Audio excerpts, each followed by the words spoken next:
AgDay in depth, the cattle market fighting to get back in the green in midweek following technical selling and word that Mexico expects to resume cattle exports to the U.S. in 2 months. Now it follows the decision in July to close the border to live cattle imports following new cases of New World Screwworm in Veracruz.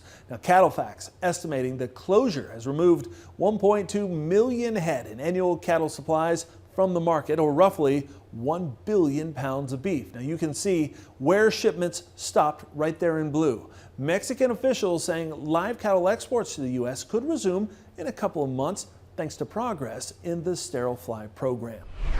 Angie Stump-Denton joins us. She's the editorial lead for Drovers. And Angie, this New World Screwworm story is a pretty big one that you've been following closely for several months now.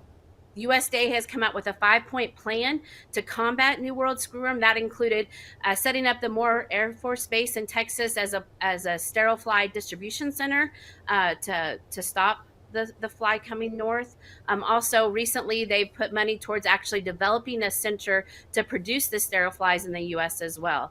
They've also got the horse riders, the tick riders on the Mexico border down there trained to be watching for the screwworm, as well as a Beagle Patrol. They actually have them trained and ready to be looking for it as well. So USDA, in help with Texas, New Mexico, all those states along the Mexico border are gearing up and looking for the New World Screwworm to come across the border.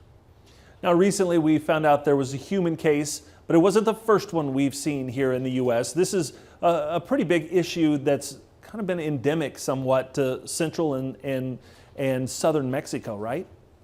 Yes, New World Screwworm is endemic in several of the countries in Central America.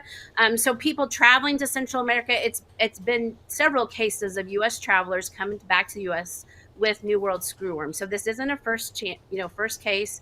They took precautions. CDC confirmed the case in early August, and they took the steps to confirm, to keep it contained, and it did not affect any livestock or any other humans.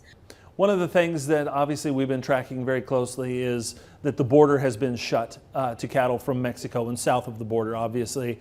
What is that doing to the overall supply of cattle into the U.S.?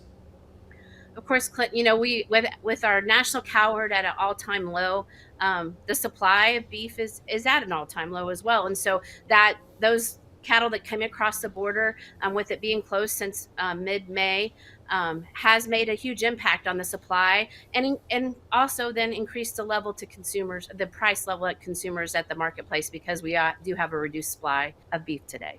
Yeah, absolutely. Angie, appreciate it. Thank you so much for being here. Well, obviously a story we'll continue to follow over at drovers.com.